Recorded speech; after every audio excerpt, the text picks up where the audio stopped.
Hello students, welcome back. कक्षा 8वीं के एक्सरसाइज 2.4 बच्चों हम कर रहे हैं। पिछली वीडियो में हमने क्वेश्चन नंबर 4 तक करना सीख लिया है। क्वेश्चन नंबर 5 को देखें। शोभो की माँ की आयु शोभो की आयु की 6 गुनी है। 5 वर्ष बाद शोभो की आयु उसकी माँ की वर्तमान आयु की 1/3 हो जाएगी। उसकी आयु ज्ञात करें। बच्चों, इन सभी क्वेश्चन में हमने जैसे पहले बात की है, हमारे से जो चीज़ पूछी गई होती है, डिमांड करता जो क्वेश्चन, आपने वो चीज़ सपोज करनी है कि उसकी आयु ज्ञात करें। तो हम सबसे पहले बस बिल्कुल आसान काम है, हमारा यहाँ से क्वेश्चन स्टार्ट होता है सॉल्व करना। बच्चों, आप ये क्वेश्चन कहीं से भी उतार लेंगे, कहीं से भी कर लेंगे, लेकिन क्वेश्चन उतारना मेरा यह मकसद आपको सिर्फ सोल्यूशन देना नहीं है, बल्कि इसको समझना है। हम इसको समझने में, अंडरस्टैंडिंग में ज़्यादा टाइम दें कि ये क्वेश्चन कैसे सॉल्व हुआ है, कैसे करें। एग्जाम में अगर कोई और क्वेश्चन इसी नेचर का आता है तो उसको हम टैकल कर पाएँ, इसको सॉल्व कर पाएँ, यही मेरा मेन मकसद है। तो इसीलिए आप इस क्वेश्चन को जब भी हम करा रहे हैं थोड़ा ध्यान से समझें। अब हमारे पास क्या पूछा गया है कि उसकी आयु ज्ञात करें। शोभो जो लड़की है उसकी आयु हमने ज्ञात करनी है, तो वो हमने मान ली x वर्ष। फिर स्टेटमेंट को दोबारा से पढ़ना अपने बच्चों कि शोभो की माँ की आयु शोभो की आयु की 6 गुनी है। अगर हमें शोभो लड़की जो है उसकी आयु पता है तो माँ की आयु क्या बन जाएगी उसकी 6x। 6 गुनी मीन 6x बन जाएगा। 5 वर्ष बाद शोभो की आयु, अगर बच्चों आज कोई बच्चा 10 साल या 15 साल का है, 5 वर्ष बाद वो 20 साल का बनेगा। मतलब वर्तमान आयु में अगर हम 5 जोड़ देंगे तो शोभो की आयु बन जाएगी क्या, 5 वर्ष बाद।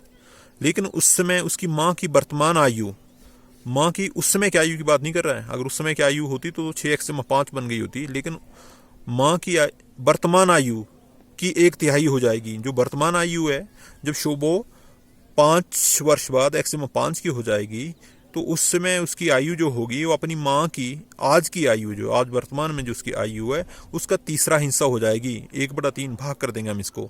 तो ये स्टेटमेंट यहाँ तक बस मुश्किल होता है। ये अगर आप चीज़ बना लिया, आपने स्टेप कर लिया, तो क्वेश्चन बिल्कुल आसान हो जाता है। यहाँ से 3 से 6 कट जाएगा, 2 3 6, 2x बन जाएगा। अब x के लिए हल करना है तो x को इस तरफ ले जाओ, तो आपका x क्या आया, 5 वर्ष। अगर शोभो की आयु 5 वर्ष थी, माँ की बननी है 6x, तो 5 गुना 6 क्या बन जाएगा, 30 वर्ष। बिल्कुल आसान क्वेश्चन है बच्चों, इसमें कोई मुश्किल नहीं है। अगला क्वेश्चन है, महूली गांव में एक तंग आयताकार भूखंड विद्यालय बनाने के लिए सुरक्षित है। इस भूखंड की लंबाई और चौड़ाई में 11:4 का अनुपात है। गांव पंचायत को इस भूखंड की बाढ़ फेंस कराने में 100 रुपये मीटर की दर से 75,000 रुपये व्यय करने होंगे। भूखंड की माप ज्ञात करें। कई बार बच्चों एग्जाम में ना ऐसा बड़ा क्वेश्चन, बड़ी स्टेटमेंट देकर के इसको छोड़ देते हैं कि ये बड़ा क्वेश्चन है, कैसे इसको करेंगे। ऐसा नहीं है। इन क्वेश्चंस में स्टेटमेंट बड़ी है, लेकिन समझ के करेंगे हम लोग तो ये मुश्किल नहीं होते क्वेश्चन। अब भूखंड है जिसकी आपको आयताकार होगा तो बच्चों उसकी एक लंबाई होगी, एक चौड़ाई होगी। इसी प्रकार की एक वस्तु को जिसकी कुछ डायमेंशंस, लंबाई हो, कुछ चौड़ाई हो, को हम आयताकार कहते हैं। अब यहाँ पर हमने उसकी माप ज्ञात करनी है, मतलब लंबाई और चौड़ाई ज्ञात करनी है, तो उसको मानेंगे, हम सपोज करेंगे। तो हमने मान लिया। यहाँ पर क्योंकि ये अनुपात में दिया है, जब भी संख्याएं बच्चों अनुपात में ली हैं तो आपने जो सपोज करना, मानना, मतलब किसी एक कांस्टेंट, कोई एक नंबर होगा, उसके 11 गुना और 4 गुना इस तरह से होंगे। अगर 3:5 होगा तो मैंने 3x और 5x होगा। तो यहाँ पर जब भी गुणा में दो संख्याओं की या भाग के रूप में, अनुपात के रूप में तुलना की जाती है, तो आपने जो संख्याएं माननी है वो x और y नहीं माननी, सिर्फ उस अनुपात के गुणनफल के रूप में माननी है। ठीक है, तो यहाँ पर हम क्या मानेंगे, इसको 11x और 4x। ये चीज़ काफ़ी इंपॉर्टेंट है। अगर हम ऐसा नहीं मानते हैं संख्याएं, तो ये हमारे लिए क्वेश्चन करना मुश्किल हो जाएगा। तो इस पर आपने ध्यान देना, जहाँ भी आपकी संख्याएं अनुपात में दी होंगी तो आप जो मानेंगे उस अनुपात का गुणनफल के रूप में कोई संख्या आपने माननी है, तो वो बन जाएगी आपकी 11x और 4x है। अब आपको दिया कि इस भूखंड का जो परिमाप है, मतलब बाहर बाढ़ लगनी तो बाहर से इन लंबाइयों के योग को क्या कहेंगे, परिमाप। कि अगर कोई भी आपकी आयताकार चीज़ है, ये जो आपकी लंबाइयाँ हैं बाहर से, इनको हम परिमाप कहते हैं। उस पर कहता है 75,000 रुपये, ये 75,000 रुपये ये खर्चा हो रहा है। तो इस 75,000 पूरे पे खर्चा हो रहा है, लेकिन 1 मीटर पे कितना है, 100। तो हम लंबाई निकाल पाएंगे। अगर पूरे 75,000 को, कुल व्यय को 100 से भाग दिया जाए तो हमें पता लग जाएगा कुल कितने मीटर उसका परिमाप होगा। बन जाएगा 750 मीटर। ठीक है, जो कुल खर्चा आया 75,000 उस पूरी फेंसिंग का खर्चा है। उस फेंसिंग में अगर 1 मीटर 100 रुपये में लगती है तार, तो 75,000 में कुल कितनी तार लगेगी उसको हम भाग करके ज्ञात कर सकते हैं। वो 750 मीटर आ गया। अब बच्चों हमारे पास परिमाप आ चुका है। बाकी चीज़ें तो बिल्कुल आसान है। आयत का परिमाप कैसे निकालते हैं बच्चों, क्योंकि इसमें आयत में जैसे 11x क्या होगी, यहाँ पर इसकी लंबाई होगी और चौड़ाई क्या है, 4x। तो 11x यहाँ भी है, 11x यहाँ भी है, आमने सामने 2 लंबाइयाँ हैं और वैसे ही 2 चौड़ाइयाँ होंगी। क्योंकि बार तो बार से लगनी है, तो मतलब हमने परिमाप निकालना है।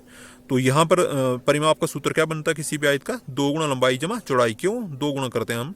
क्योंकि इसमें 2 लंबाइयाँ और क्या रहेंगी? 2 चौड़ाइयाँ। ठीक है, तो 750 आपको दे रखा सारा परिमाप, ये चीज़ बराबर है 2, लंबाई आपकी 11x है और चौड़ाई क्या है? 4x। 11 4 15, 15 गुना 2 करेंगे तो क्या बनेगा? 30x। तो यहाँ से हम आगे इसका निकालेंगे, इसकी वैल्यू बच्चों निकाल सकते हम क्या? 30x बराबर 750, तो x बराबर क्या बनेगा? 750 बटा 30, 0 से 0 कट गया, 25 3 75, तो आपकी वैल्यू क्या आ गई? 25 मीटर। मीटर नहीं, वैल्यू सिर्फ x की वैल्यू आई है, लेकिन लंबाई क्या होगी है? 25 गुना 11, 275 मीटर बनेगी। चौड़ाई 25 गुना 4, 4x है दी थी ना चौड़ाई, आपको पता है 11x और 4x, तो बन गया 100 मीटर। तो इसी प्रकार हमने इस भूखंड की लंबाई और चौड़ाई ज्ञात कर ली है। बच्चों आज का टॉपिक का अंतिम क्वेश्चन है, क्वेश्चन नंबर 7। हसन स्कूल भर्ती बनाने के लिए 2 प्रकार का कपड़ा खरीदता है। इसमें कमीज के कपड़े का भाव 50 रुपये प्रति मीटर तथा पतलून के कपड़े का भाव 90 रुपये प्रति मीटर है। वह कमीज के प्रत्येक 3 मीटर कपड़े के लिए पतलून का 2 मीटर कपड़ा खरीदता है। वह इस कपड़े को क्रमशः 12%, 10% लाभ पर बेच देता है और 36,600 रुपये कमाता है। तो पतलूनों के लिए कुल कितना कपड़ा खरीदा था? यहाँ भी बच्चों स्टेटमेंट काफ़ी बड़ी है, लेकिन क्वेश्चन मुश्किल नहीं है। इसको भी अगर हम थोड़ा सा देखेंगे हम ढंग से, तो ये भी आसान क्वेश्चन था आपके लिए। बच्चों यहाँ पर हमारे पास फिर वही चीज़ें हैं कि कमीज़ और जो आपकी पैंट है उनमें जो रिलेशन दिया है कि एक दूसरे से कितने गुना में ज़्यादा है, कि कितना अधिक है। तो ये भी हम कपड़ा कैसे मानेंगे कि कहता अगर प्रत्येक 3 मीटर, अगर कमीज़ का कपड़ा 3 मीटर लगता है तो उसके लिए पैंट का कपड़ा कितना लगता है बच्चों? 2 मीटर। मतलब एक दूसरे से जुड़े हुए हैं, इनके अनुपात के रूप में इनकी तुलना की गई है, कपड़ा और पतलून का कपड़ा। तो एक का अगर हमने x गुना मान लिया तो 3x बनेगा, दूसरा क्या बनेगा? 2x। तो ये तो बन गया एक कमीज में लगने वाला कपड़ा, 3x और 2x।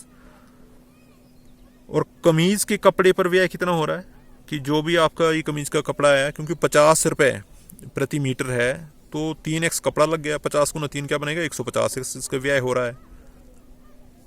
लेकिन इस पर जब बेचेगा इस पे तो कुल कितना? कमीज पे लाभ अलग से दिया है तो 12% है। तो विक्रय मूल्य का सूत्र बच्चों हम यहाँ लगा देंगे। विक्रय मूल्य क्या होता है? हमेशा कॉस्ट प्राइस पे, क्रय मूल्य पे निकाला जाता है। उसको निकालने का सूत्र है, इसको याद कर लें, क्रय मूल्य गुना 100 जमा लाभ प्रतिशत बटा 100। अगर हानि होता तो यहाँ माइनस करते हैं बच्चों इसमें, तो यहाँ पर इसके इसमें प्रॉफिट हो रहा है तो ये ऐड हो जाएगा। कॉस्ट प्राइस 150x है, CP मतलब क्रय मूल्य 150 है, x है, और 100 जमा प्रॉफिट 12 है तो 112 बन जाएगा, डिवाइडेड बाई 100। इसको सॉल्व करेंगे, 150x गुना 112 बटा 100, 0 से 0 कट जाएगा, 2 5 10 3 5 15, 2 से 112 काटेंगे, 56 गुना 3 बचेगा बच्चों 168x। इसी प्रकार पेंट का जो व्यय आएगा, क्योंकि पेंट का कपड़ा कितना बच्चों?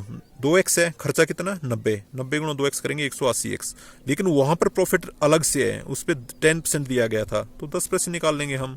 वही फार्मूला सेम, 180x गुना 100 जमा 10 करेंगे, क्यों हम 12 था तो 112 बन गया था। यहाँ पर क्या बनेगा? 100 जमा 10 110, डिवाइडेड बाई 100, 0 0 कट जाएगा बच्चों, क्या बनेगा? 18 गुना 11 198x।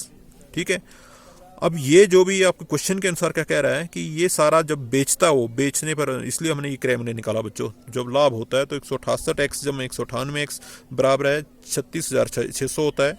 अब 168x जमा 198x को भी जोड़ेंगे तो 366 होते हैं। तो बच्चों देखो यहाँ पर इसने जानबूझ के इनकी कॉस्ट 366 0 मतलब 36,600 दी थी। क्यों? क्योंकि इनका समय 366 आना था, कट जाना था। अगर हम एग्जाम में ये क्वेश्चन ये सोच के छोड़ दें कि लेंथी होगा, कैलकुलेशन में टाइम लगेगा, जबकि यहाँ पर बिल्कुल टाइम नहीं लगा।